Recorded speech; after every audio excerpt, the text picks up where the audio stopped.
coach Charlie Strong says he has no idea where the continued speculation linking him and Miami is coming from. During a news conference Wednesday, he insisted that he is not interested in the coaching vacancy at Miami and remains focused. There are half-truths everywhere, and I think this is one of those situations, Molly, Skip. Here's the deal.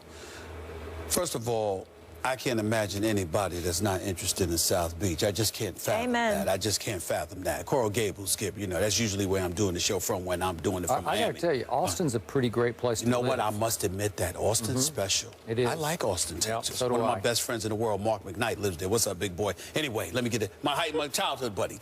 Right. He lives in Austin, Texas. Mark McKnight. That's my Long Beach. Yes, I do. Yes, I do. It's the absolute truth. But I will tell you this. When you look at Charlie Strong, I've been on the record. I want him to leave Texas. Here's why I want him to leave Texas.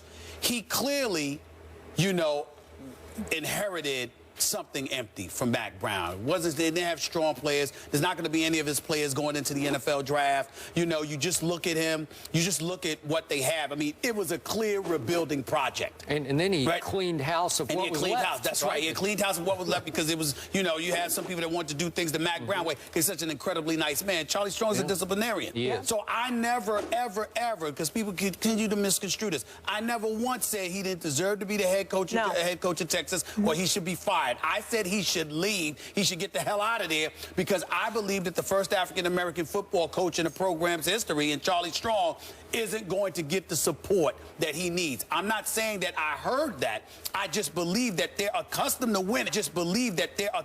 winning. And I don't think they can tolerate that much change. From the affable and personable Mac Brown to the disciplinarian that is Charlie Strong. From winning and competing for national championships to going 6-7 and now 4-6 and struggling. From, you know, having to recruit and having to wait for relevancy. And I don't think that he could sustain the level of support that he may be getting right now.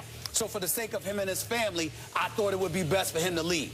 Here's what I don't like about Miami for Charlie Strong. I have no doubt he can recruit in the ACC. I have no doubt that that would be easier for him than trying to recruit the Big 12. Okay, Oklahoma State. I think it'd be a challenge. Now remember, all you have to do is recruit Miami. I mean, seriously, with the talent you've got to hold off Florida and Florida State. Absolutely. Okay, you'll be good. So he'd be good in the ACC. He could recruit there, etc. Here's the problem with Miami, Skip. You just fired the coach and the staff. You're going to have to pay them. You're going to have to pay Charlie Strong money. You already got some financial issues. You got to rebuild your locker room. You got to get a stadium. The stadium down there quite a bit. So the bottom line is I know this stuff, and I'm just telling you right now, I think those caveats are things that could work against Charlie Strong being in Miami. But I will say this. I do believe if he goes to Miami, he would be successful. I do believe that whether it's Ray Lewis or Michael Irvin or the host of other individuals, they're going to try to get the right guy. Yeah, his son will be there next year, Michael Irvin's son. So all of that matters. I just think it's a lot working against him right now because financially, I don't believe that Miami is on stable ground. And that is the trepidation. But Charlie Strong can succeed there. I think his chances of succeeding there are better than his chances of succeeding at Texas. And I think they'd welcome him more down there than in Texas. Okay, I hear what you're saying. A lot of people around college football I've known for a long time continue to tell me or argue with me, Miami will never again be what we used to know, the U. I'm not sure about that. I get all the drawbacks. I get all that.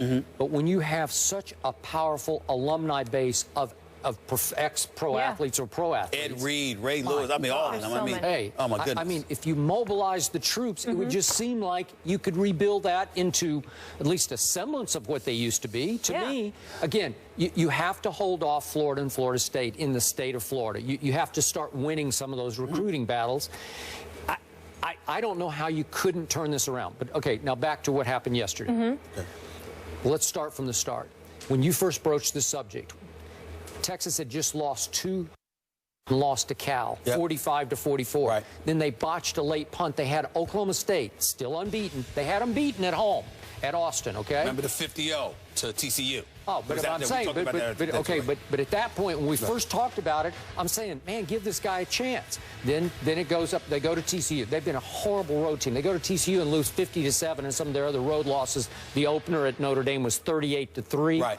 They went to Iowa State and lost 24-0. Then they went to West Virginia. West Virginia's pretty good, but it's 38-20. So you're not even you're not even respectable on the road to me. Right. They pulled off the upset of the year in college football. They beat my Oklahoma Sooners, and it's shameful, and it's probably going to cost my Sooners a spot in the Final Four that they deserve, because they're the best team in this conference. The Oklahoma Sooners are, and I think they're one of the top 4 teams. Got to beat They Oklahoma lost State. to Charlie Strong in Dallas, okay? And it's the Red River rivalry. I get all that, but again, that's just unacceptable and shameful for Bob Stoops. But now back to Charlie Strong.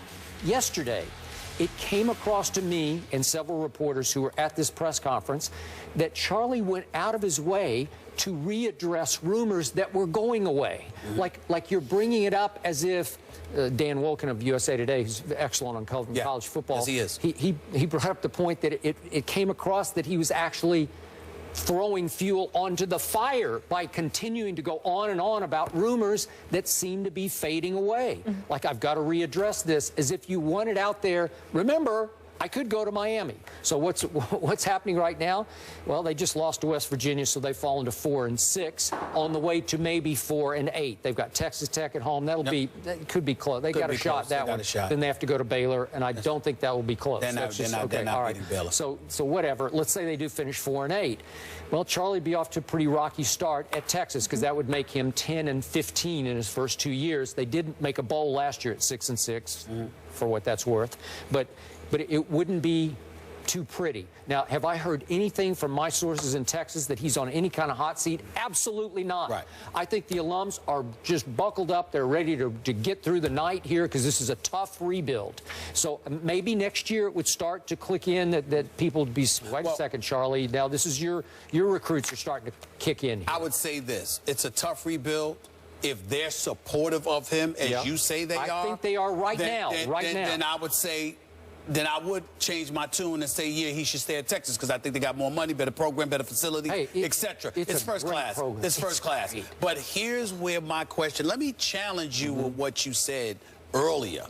The you can be the you again. Skip, you know why I disagree with that?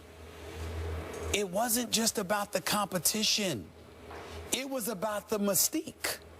Jimmy Johnson, renegade, I mean, the coaches that preceded him, renegades, the players, renegades. Charlie Strong is a cookie cutter kind of guy, you know what I mean? Do things the right way and, go at it hard. Don't get me wrong.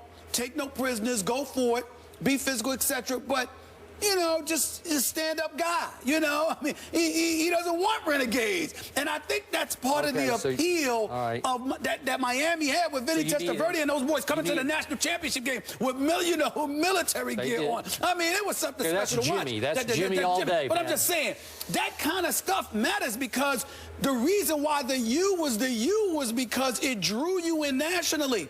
People that didn't know anything about college football. I didn't watch college football back then. I couldn't get enough of Miami because of who they were. And now I can't see Charlie Strong being that guy. Again, I think that's what it takes to resurrect Miami. So you're saying he doesn't quite have enough edge for the U? Not the edge for the U. No, I could be wrong. Loosen him up down there. I could be wrong. They have to loosen him up. I do think he can recruit, though. I do. No doubt. No doubt. And if you just out-recruit Florida and Florida State, you're going to be good. But that's where I'm going. I don't think winning is good enough. So when you talk about the you, it ain't just winning. You got to be the bad boys. It's almost like Al Davis's Raiders, man. I mean, you got to be the bad, just win, baby. You got to be like that.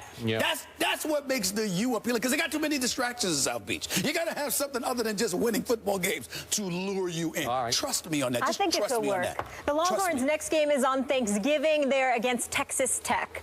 And there is no doubt that Julian Edelman is Tom Brady's go-to wide receiver. So are the unbeaten Patriots in trouble without one of their playmakers? Mark Schlereth is in the house. Hey. He joins us for that discussion next. I don't know what he's doing. The first thing in his path This is such a bad look. It's such bad PR for us. Astonishing. Get even. They will make big noise this year.